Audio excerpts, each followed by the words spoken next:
minasan! Welcome back to yet another episode of Our Life Be Any and Always. We're continuing where we left off with the Step 3 DLC, and we're gonna do late shift.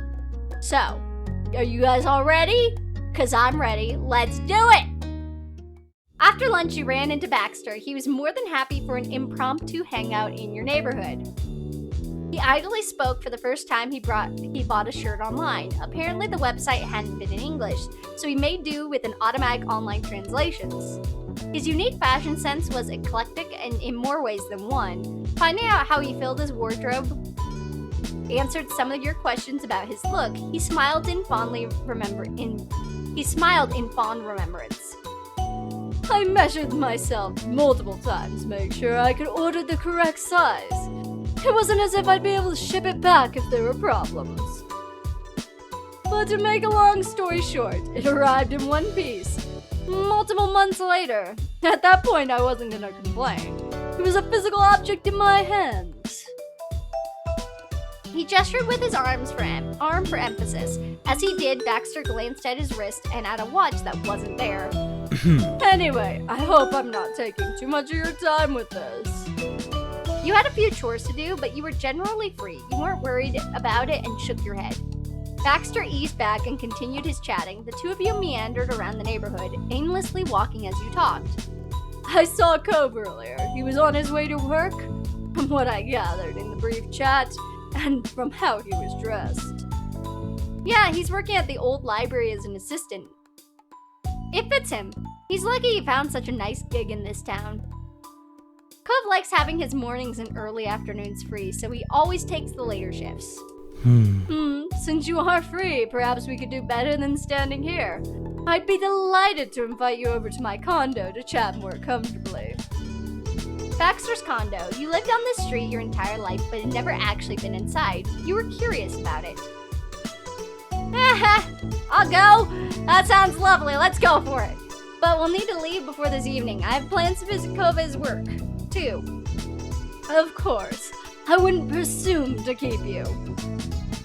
He made his grand sweeping gesture directed at his place and led the short walk over. You followed beside him, stopping when you reached his front door. He opened it for you and welcomed you inside. It was a familiar threshold from your childhood. You couldn't help having a slight shiver up your spine as you thought of this condo's previous residents. Ah! So clean and small.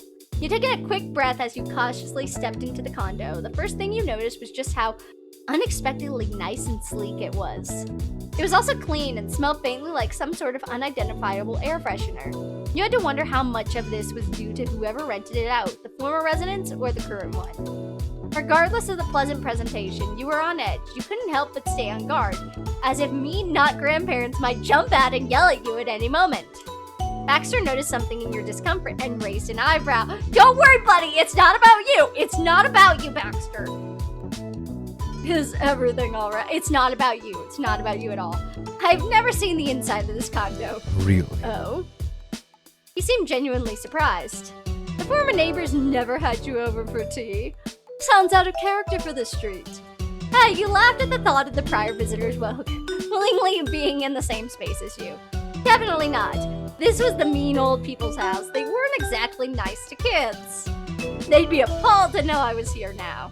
Wow, this is amazing. I can't believe I'm actually inside. Baxter's smile was curled as he ushered you in the rest of the way in his house and closed the door. I would like to hear more about this. Sounds like there's a story there. He sat on a sofa, first sitting properly before readjusting his position to comfortably forward crouch. He waved his hand towards his furniture, an invitation to take a seat for yourself. Yeah. Let's go and sit beside him. I'm not unwilling to do these things. You took the other half of the couch and slowly lowered yourself down. It wasn't as comfortable as your couch at home, but it wasn't bad. You turned yourself slightly so it would be easier to talk to Baxter. His head tilted to face you as well. So you want to hear about the mean not grandparents? Really? That's the story you want here? Absolutely. My ears are open. You began to give him a rundown of your past neighbors, explaining how they didn't like children and had a reputation among you and the other kids for being nasty. I wish I had more exciting stories. Honestly, I think the most memorable thing was when I almost ding-dong ditched them. My sister Lizzie wanted me to do it, but I didn't. Neither did she, so it's fair. Baxter chuckled at your non-prank story. Sounds like you. The two of you continued to chat until the sun started hanging lower in the sky. It could be seen as falling through the large windows. You stood up when it was time to go, and Baxter led you to the door. I think I'm actually going on an outing to town myself. It's a good night for exploring. You nodded as you stepped outside. Thanks for having me over. Goodbye, Blue. You parted in good spirits and walked off. You entered your house and got yourself ready to visit Cove. You were definitely looking forward to seeing him. Lately, Cove had been working more often. You rarely saw him during his shift for obvious reasons. He was busy. That's why it had been a surprise when Cove asked you to swing by. Maybe Cove was thinking about how much his job had impacted how often you saw each other. Drive or walk? Drive or walk? Let's walk. Cove's work wasn't far. You figured it'd be nice to walk instead of driving. The air felt heated around you, but with enough of a breeze to cool you off. You strolled past familiar buildings, not even having to think about how to get to Cove's job. You had gone down these streets more than enough times to memorize the way. It was easy to just enjoy the brief trip. Soon enough, you reached the local library parking lot. You headed right inside. Immediately after opening the door, you smelled the warm, solid smell of books. A bit stuffy, but it was a nostalgic feeling. Your eyes scanned the front room for a certain tall, green-haired assistant. You spied him easily at a desk. He didn't seem too busy. No one else was around. You stepped closer. Aw, look at Cove, everybody! We're back at the library! But look at him! I'm shocked that he's a library assistant. I thought he would have been doing something concerning the ocean. He instinctively looked up from the stack of papers with the sound of someone approaching. Cove met your eyes with a welcome smile when he realized who it was. Thanks. Hi, Blue. Thanks for coming.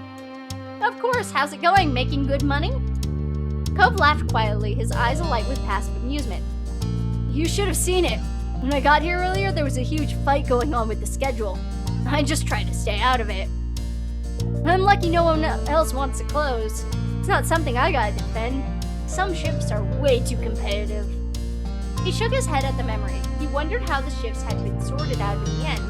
Workplace on his work, but he didn't bother to elaborate further on his workplace drama. Anyway, yeah, it's fine. That was the most exciting today got.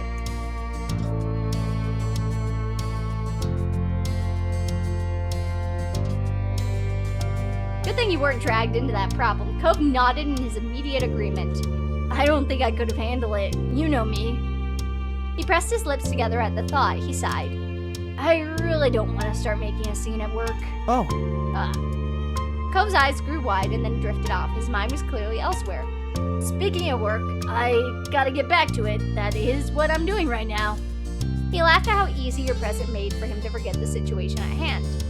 Take a seat or wander around. Try not to disappear, though. I won't be too long. I just have a couple of things to take care of. He gave a significant look at the papers he had been sorting through before he had noticed you. No problem. I can be alone for a few minutes.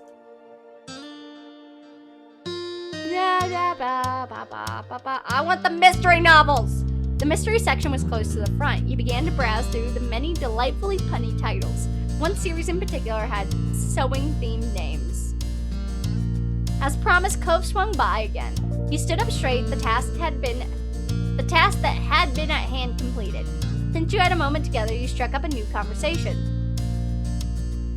Do people hit on you a lot while you're working? You leaned forward towards him, watching for his reaction. He stuttered in a bashful confusion. I don't What? know.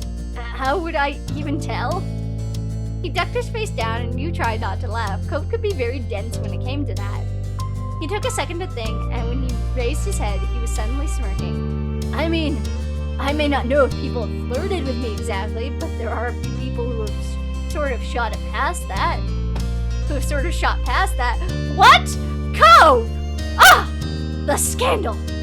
I've had requests to just directly be somebody's new boyfriend. and some other stuff that was weirder. Does that count? What kind of weirder stuff? I'm not telling. Dang, I want to know what the hell was asked of you. Cove chuckled at your reaction. Oh, actually, you were suddenly reminded of your afternoon adventure at Baxter's place. Remember the mean grandparents? I saw inside their home.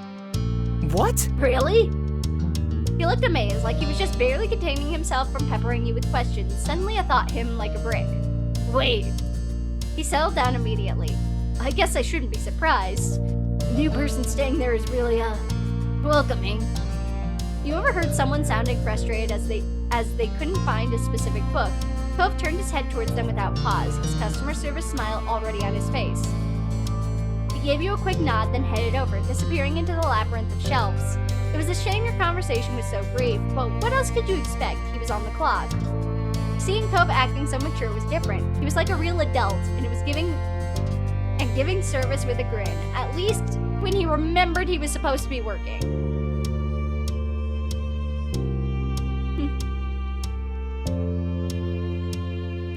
His crybaby self came so far. You remembered when Cove would cry at the drop of a hat? Well, when he wasn't being bluntly cold. He cried easily now, but it was different. He'd grown up and gotten more independent. Cove was really starting to make it in the adult world. It was almost unreal. When did it happen? You decided to walk around the shelves a little and explore. Every so often you'd see Cove. He'd be reshelving books or helping people find what they needed.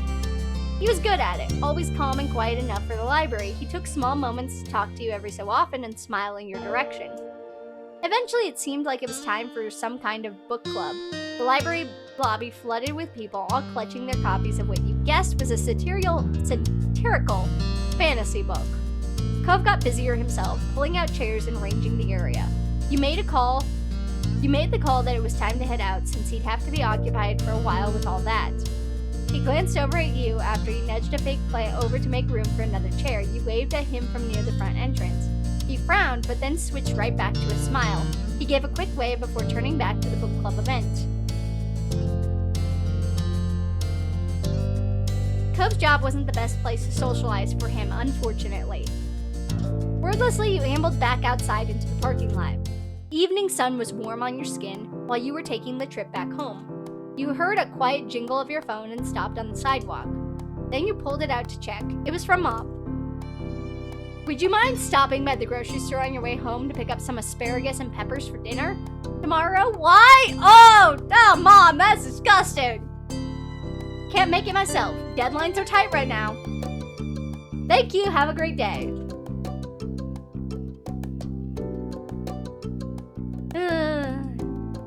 Could have been a lot worse. Asparagus and peppers. That was gonna be quick in and out. Easy peasy. Lemon squeezy. Just not something I want to eat.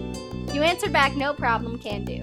You weren't expecting her to text back anytime soon, though you did already get a thanks for it. Your phone remained grasped in your hand as you grew lost in your thoughts. Everyone was busy working nowadays. The only other person who wasn't was Liz, and you had no idea how long before that changed.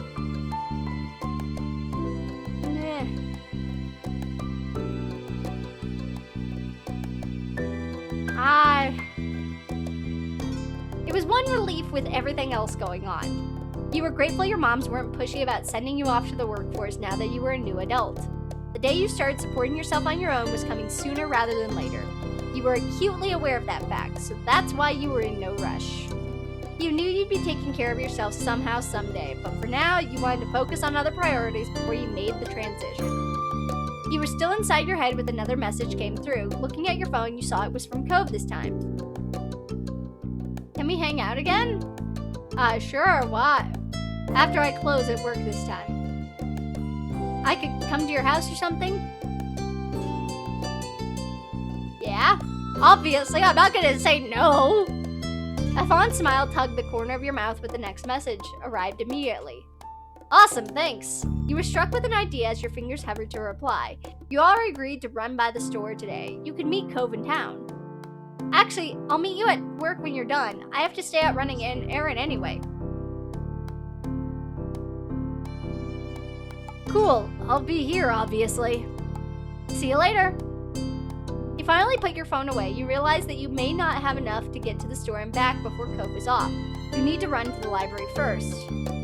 But what was done was done. To build a little gap in space in between your new plans, you decided to. Your feet took you down to where several of the touristy shops were located. It had been a while since you last poked your nose around what they were selling. As you approached the library building, you noticed a figure out front. It was Cove. His silhouette was instantly recognizable to you, even in the dim light of the parking lot. You could see he was smiling eagerly as you got closer. He had been waiting for this. You bounded up to him in the final steps to reach Cove and planted a kiss right on his face. It was too fast for him to respond, but he chuckled approvingly. We meet again! We meet again, my boyfriend! Hi, Blue. His initial excitement at your arrival deflated quickly. Cove stopped being able to meet your eyes as he spoke more. I'm sorry. I'm sorry for earlier when you were visiting. It wasn't very exciting, was it? I hope I wasn't wasting your time. Cove, it's never a waste to see you. Oh. His smile re-emerged, though only slightly, then he continued with his thought. It's just, with all the shifts I've been doing lately, I wanted to have you around some more. That's really all. It was to make my day better. But it's not like working has to be a good time. There's better things you could have been doing than watching me do stuff at a distance. What a precious man you are! I'm flattered!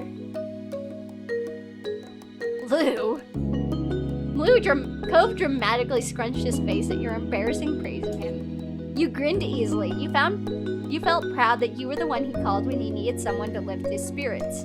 Cove flushed as you beamed openly at him. I'm glad my job doesn't get in the way of us being together. I feel the same way. Thanks. It works out then. Cove reached out for you and you leaned into it. He gently held you against him as you relaxed against his body. It was comforting. What was that errand you talked about before? Are you still doing that? Yeah, you should come with me. It was late and you knew that Cove wanted to go home, but admittedly you wanted company. He eased that concern by smiling softly. Sure, I can go shopping with you. You walked, right? Mm-hmm. Want me to drive you? Yeah, that would make things a lot easier. No problem. It's nice of you to do this. Not really. I like spending time with you. Thanks, I like that too. Moments later, Cove had his things together and were both ready to swing by the store. Cove pulled into one of the many free parking spots at the neighborhood 24-hour grocery store. Car doors were popped open and you got out at the same time. There was a salty smell in the air as the two of you strolled through the dim parking lot. The local burger joint on the other side of the pavement guaranteed the place always smelled like fries. I want to go to the burger joint! Your eyes squinted at the change of lighting when you made it inside the building. The automatic door shut behind you. With you truly having arrived, Cove raised his brow curiously. So what are we here for again? Asparagus and peppers. It's for something my moms are making tomorrow that I will avoid eating at all costs. Sounds good. This'll be a short trip. Uh-huh. Quietly scan the front room for the basket you can use. A full cart wasn't necessary.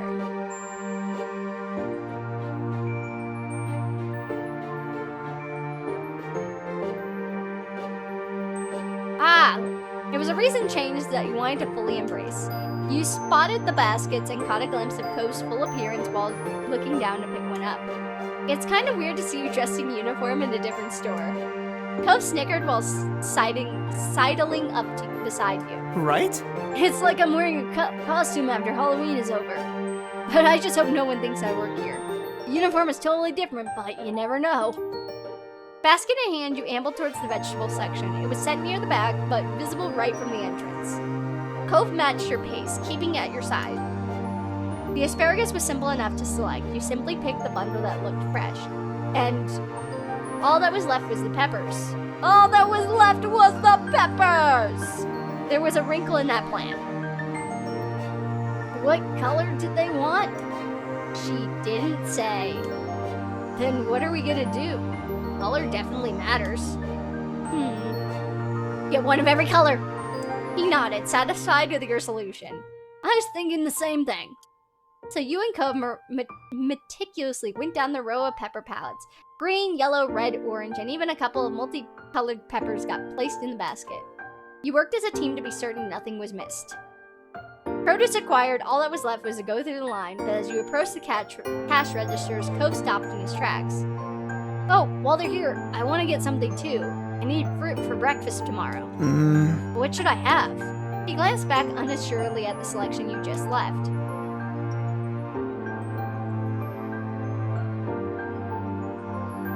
That coaxed a small smile from Cove, his tension eased. Sorry. Thanks, Blue, and sorry. It's fine, we can take a little more time to do this. Cove gratefully led you to the back to the fruit stands. He let his eyes wander around all the options, seriously considering this decision. Not bothering to rush, you walked up and down the produce aisle for a second time that trip. Finally, something caught his attention. Transparent cases containing fresh blueberries. Cove grinned. That's it, it'll be perfect for tomorrow. Great! Despite the suddenness of how it happened, you were genuinely glad that Cove was able to get something nice for himself during the visit to the store. It made the trip even more worthwhile.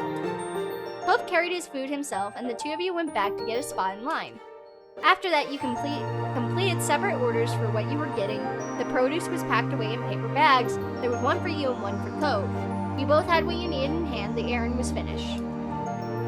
You walked across the length of the store and reached the doors closest to where you had parked. You and Cove stepped back into the night. Cove lightly swung his bag back and forth in his grip as you peered squinting into the dark parking lot. He smiled slightly, a gentle expression on his lips. Thanks for inviting me to the grocery store. Thanks for keeping me company. You're welcome. We should do this again.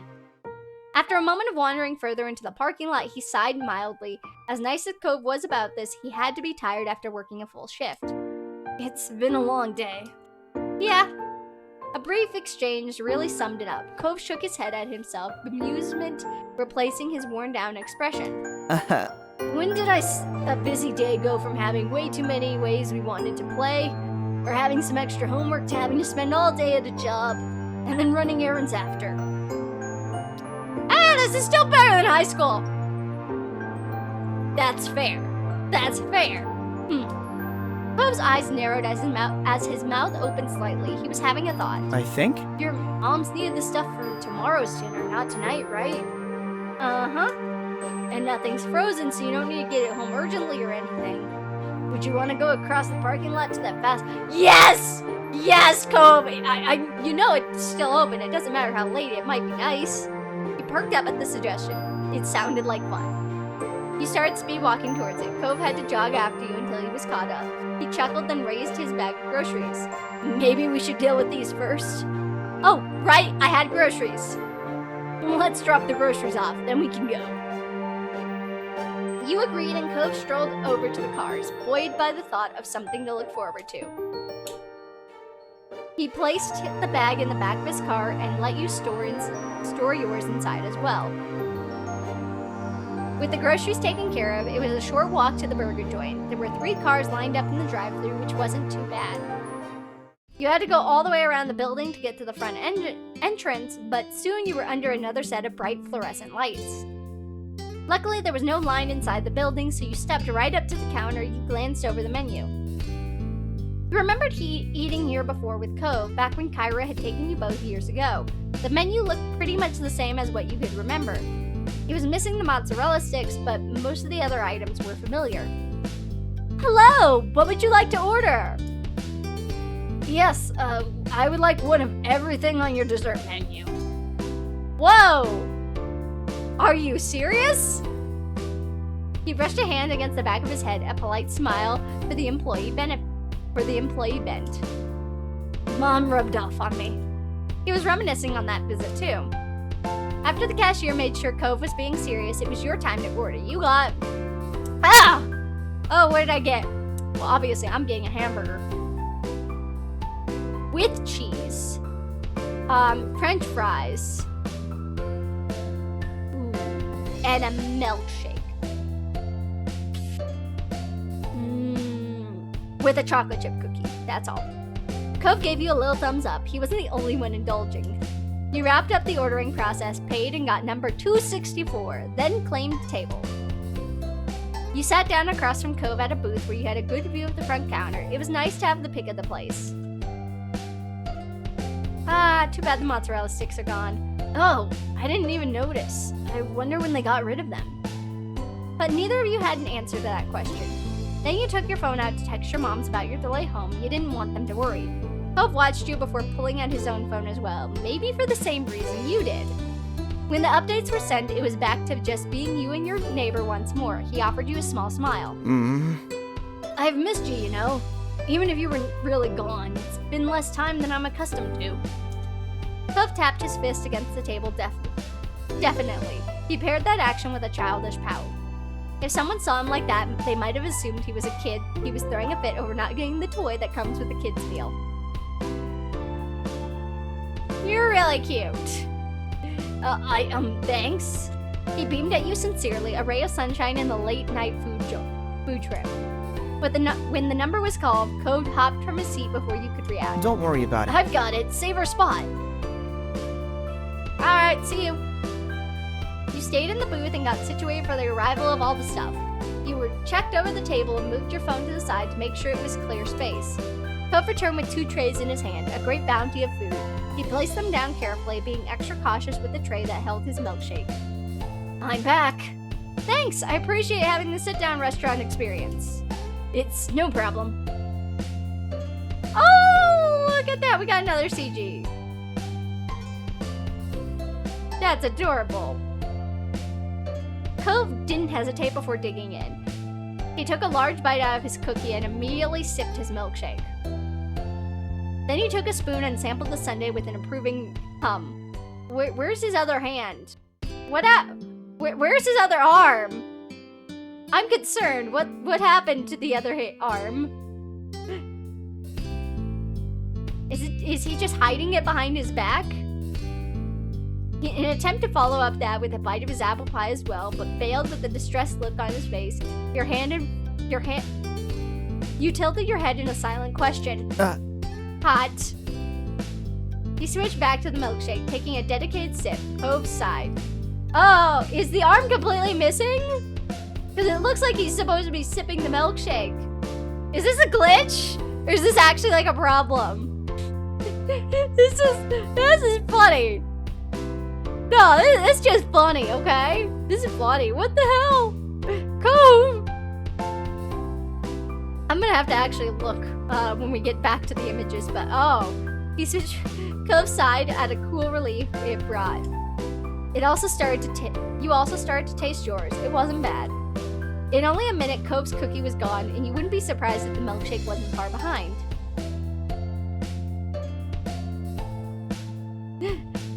You want me to feed you?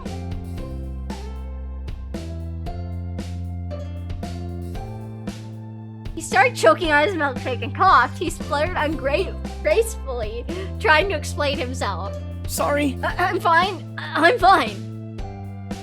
He shuddered more slowly how fine he was, and he finally stopped hacking. He took a deep, heavy breath. It's okay. What? You had no idea if he wanted ice cream or if he was saying things that were okay in general. At your inquisitive look, he blushed and dropped his gaze to the floor. A pause, then he looked back to stare at your finger. The ice cream was starting to melt. A white drop splattered down on the table, but you wanted to give him a chance, so you didn't move. Cove gripped the table's edge and nodded. It's okay. This time, you knew what he meant. He was serious. Cove cautiously leaned over and you felt tingly as he brought his mouth to your finger. He put his lips around your fingertip, and you got goosebumps at the touch. He dragged out his lips over the tip until there was nothing left on it. Your face had to have risen several degrees. You would probably need something cold of your own after this. When he let go, Cove looked up at you. His own cheeks flushed. He had a trembling smile. Was that good? Oh, that was adorable, my dear boy. He then abruptly smacked a hand on the tabletop and turned his head to the side. I mean, that was good. The sundae was good, thank you. You cackled, amazed at Cove's reaction. Oh my god. It's fine, my boy. He robotically grabbed his milkshake and started drinking it, eyes anywhere but you. After a few large gulps, he started to calm down and gave you a shaky grin. It helped settle you. It's still weird that your arm is missing, my dear boy. It's so freaking creepy that your arm is missing. You felt so glad that Cove agreed to come along with you on your initial grocery trip, and equally happy that you accepted his invitation here. A little time off your feet, a little something to eat, you felt more energized than before. You continued to chat, mess around, laugh, and enjoy yourselves. For the first time that night, you felt like you weren't totally grown up after all. Alrighty, that one was a lot shorter, but we are still going to end the episode off there. Oh, not that end scene. That was before. Anyway, guys, thank you so much for joining me on another episode of Our Life Beginning and Always. We will be continuing the rest of the 3 remaining DLC episodes, and I cannot wait to see what this all brings. Thank you once again, and I will catch you all on the flip side. Bye, everyone.